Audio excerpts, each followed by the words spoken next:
Hoje a gente vai aprender como passar visuais de um Power BI para o outro.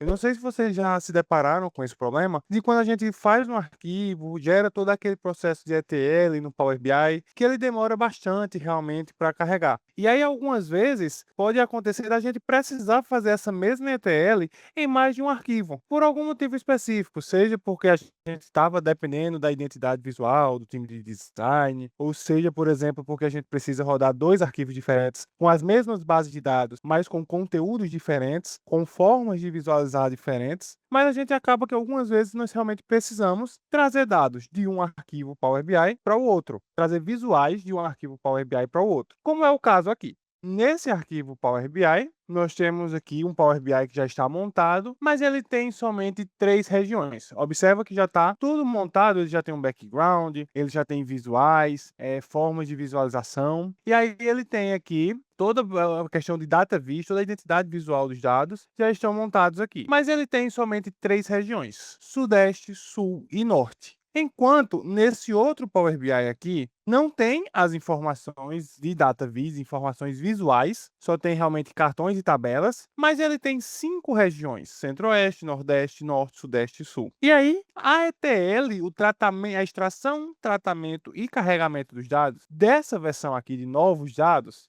ela está mais atualizada. E aí, uma forma da gente fazer isso era, para levar esses dados para o outro Power BI, seria carregar esses dados no outro Power BI. Então, a gente poderia vir no transformar dados, e aqui no transformar dados, carregar essas bases de dados aqui, essas transformações, para o outro Power BI. No entanto, ao fazer isso, a gente ia ter um problema. Ia se deparar com o fechar e aplicar do Power Query, que dependendo do tamanho da base de dados, ele acaba demorando bastante realmente para fazer esse carregamento dos dados. Ele demora e muitas vezes leva 1 a 2 horas e a gente acaba perdendo um certo tempo para fazer isso. Só que com as novas formas de dados, novas formas de armazenamento do Power BI, que é o PBIP, normalmente a gente tem aqui somente o ponto PBIX. Agora a gente tem outras formas de armazenamento, como o principal deles, o ponto PBIP. E aí o ponto PBIP, ele tem aquela gestão mais dentro dos metadados realmente. Então a gente consegue trabalhar com a parte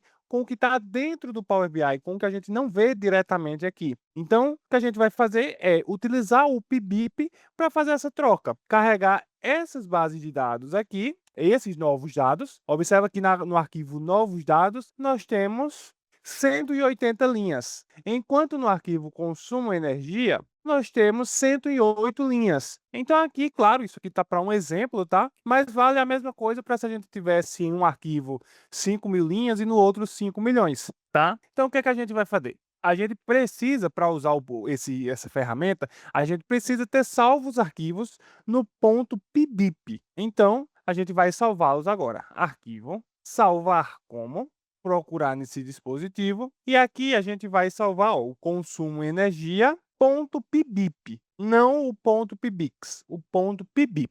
Consumo energia ponto .pbip e salvar. Ele vai salvar aqui o nosso consumo energia ponto .pbip.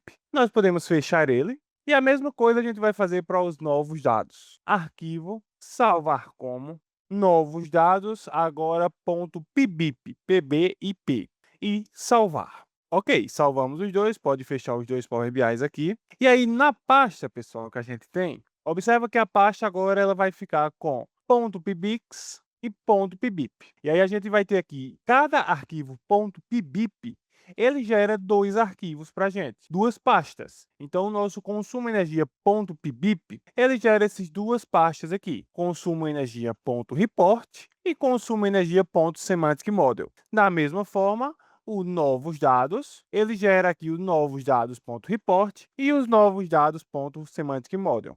E aí, para quem tem um pouco de familiaridade com o serviço do Power BI, pessoal, essa questão do ponto do report e o semantic model, isso vem justamente do serviço do Power BI, onde a gente tem aqui todos os arquivos que são publicados no serviço do Power BI, nós temos aqui, ó, o relatório e o modelo semântico, o relatório e o modelo semântico, o relatório e o modelo semântico. E aí ele é separado dessa forma, uma vez que o relatório tem a parte mais visual, a parte dos dados, e o modelo semântico traz a parte do modelo semântico propriamente, daqueles dados que ele precisa ser carregado, com os dados, questão de atualização, de acessos. Então, o que é que a gente vai fazer?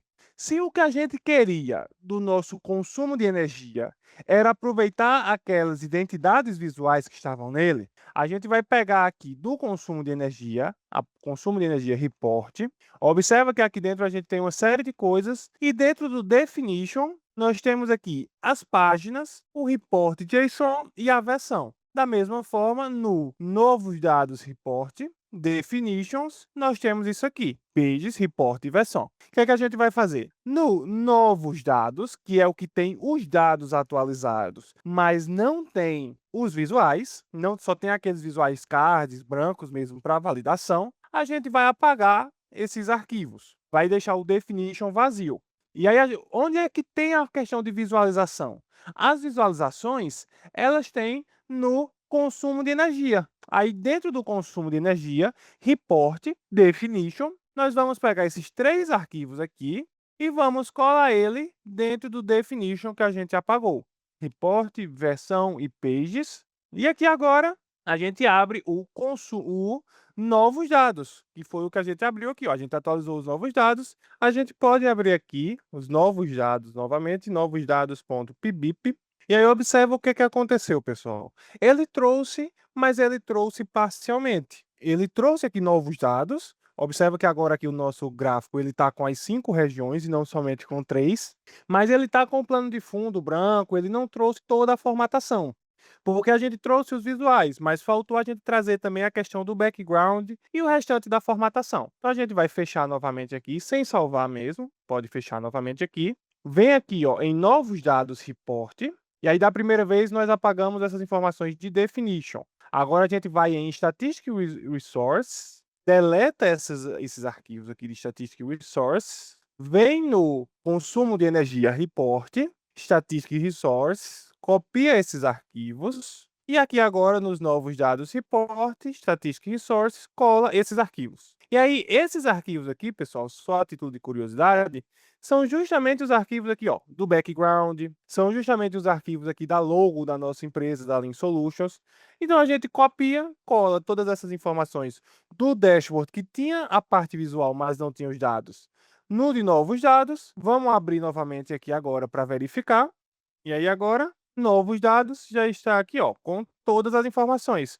O background, a logo, todas as informações dos visuais, tá? Eu vou abrir o anterior para a gente comparar, mas esse aqui, novos dados agora, está com toda a formatação visual do anterior com os dados completos aqui. E aí, se eu abrir aqui agora o consumo energia, que é de onde a gente começou com os dados, era onde a gente tinha aquela identidade visual, mas não tinha os dados completos. Então, vocês vão ver que realmente são 2 arquivos diferentes, mas que a gente consegue fazer essa separação. E aí não precisa rodar o Power Query novamente, que a gente sabe que demora bastante tempo, aquele fechar e aplicar do Power Query. A gente simplesmente move os visuais para o outro relatório. Aqui está o anterior, o consumo de energia, que foi de onde a gente começou, com menos dados, somente 3 regiões, e aqui o atual com as 5 regiões. A gente não precisou fazer aquele fechar e aplicar novamente, porque a gente já tinha um outro arquivo que tinha todas essas informações, tá? E aí é isso. Obrigado. Se você gostou desse vídeo e ele te ajudou, eu queria pedir um favor muito simples para vocês. Só vai gastar 2 cliques, mas ajuda demais a gente. Inscreve-se no canal e se você já é inscrito, curta esse vídeo. Essa é a forma da gente saber que a gente está produzindo conteúdo de qualidade e nos incentiva a cada vez mais produzir conteúdos como este para vocês.